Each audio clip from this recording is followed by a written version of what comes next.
My name is Carl Schaefer, and this is Jacob Cantrell, and today we will be discussing the relationship between financial performance of construction companies and the disclosure of non-financial reports of those companies. So over recent decades, sustainability and social responsibility has become more than just a novelty or trend, and is now considered a standard business practice of our time. Sustainability in the built environment can be defined as practices in the construction and design stages that meet the needs of the present world without compromising the ability of future generations to meet their own needs. Sustainable practices can be either economic, social, or environmental, all of which can come hand in hand with one another. The increasing demand for sustainable practices has arisen from challenges such as climate change, resource scarcity, and demographic shifts. This in turn has redefined social expectations, public policies, regulatory frameworks, business environments, and investment outcomes.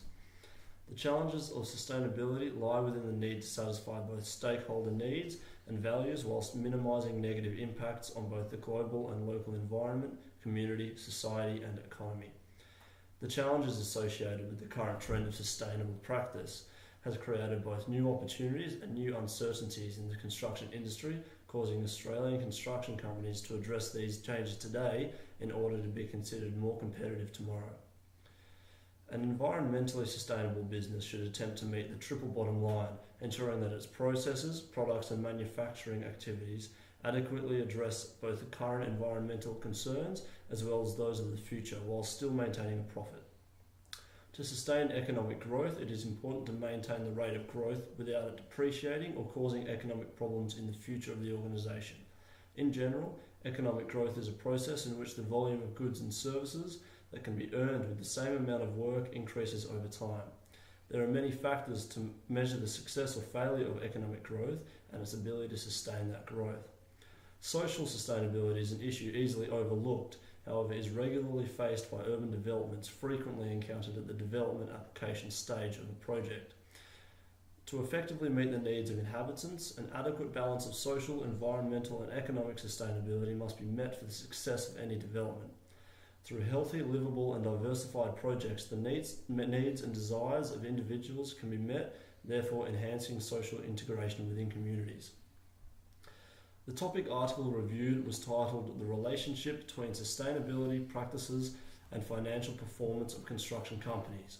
This article aimed to find the relationship between the disclosure of non-financial reports and the financial performance of construction companies.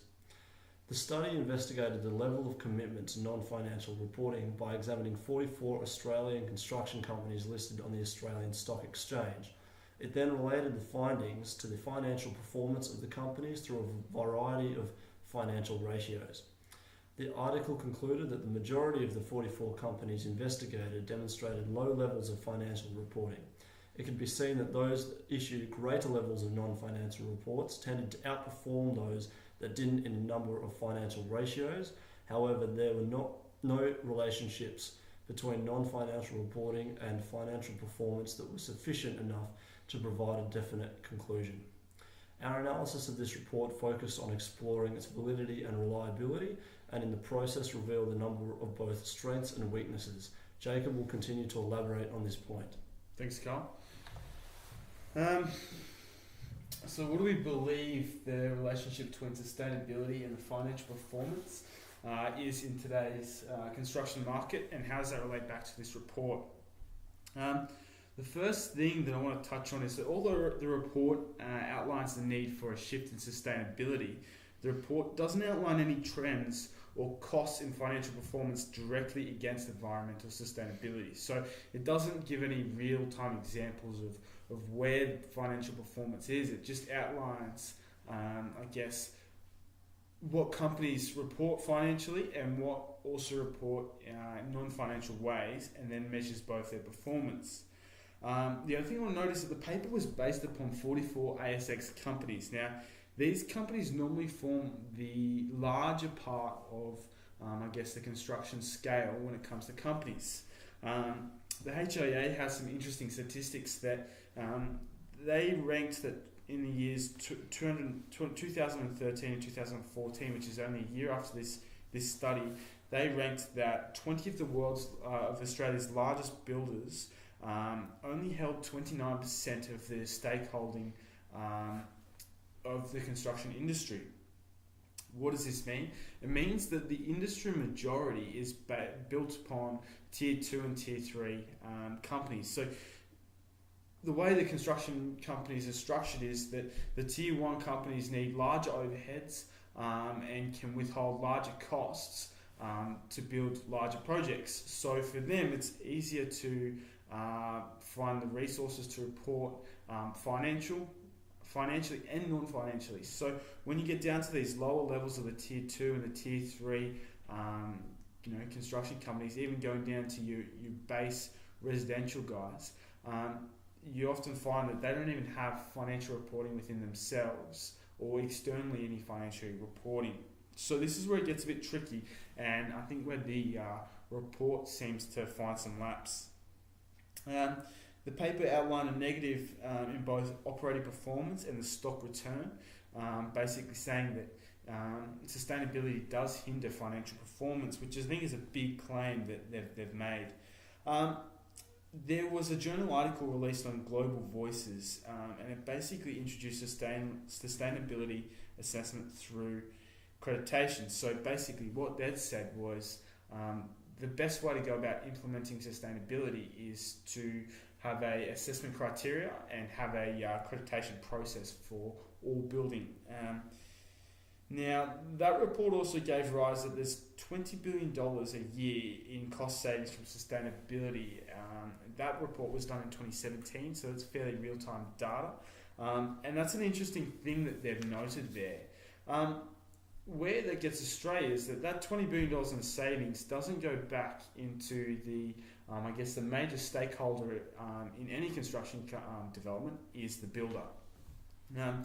Now, the builder is the one who eventually has the end-all say into the implementation of these sustainability measures, and they're the ones that need to be implementing it. So the way that the report outlined that they go about fixing this problem, and I think is a great way, and we totally agree with it, is that through financial government initiatives. So basically boosting, the construction industry with a financial incentive breaks that barrier to entry that we see with these lower tier companies, because they're not seeing the that $20 million in cost savings.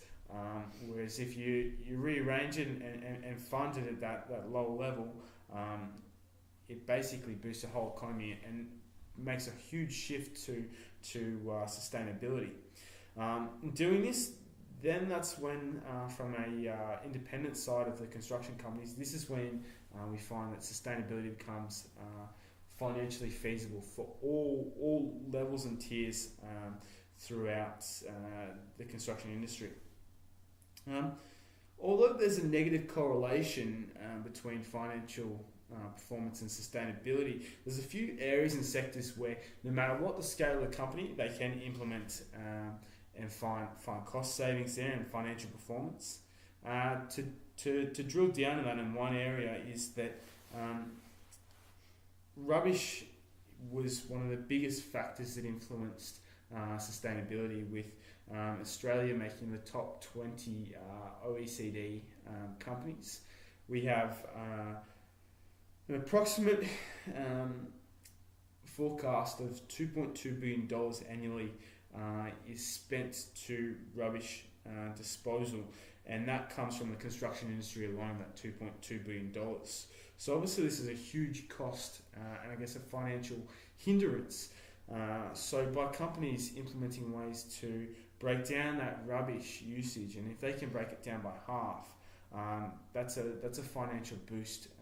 That no matter what the company structure is, that's something that everyone has access to, and the overheads there are nil, and there's still financial performance. Essentially, to sum up, a national set of guidelines and appropriate funding would lead to a financial performance of all tiers of construction through sustainability. The report doesn't seem to touch on this, and I think this is where it fails. The report does outline that construction companies that report well perform better, but it misses the fact that there is some underlying issues that need to be addressed with the lower tier companies, not focusing on the big ASX, the large builders that make a minority of the market today. Thank you for your time and thank you for listening. My student number is U3162034. One is U3183192. Thank you.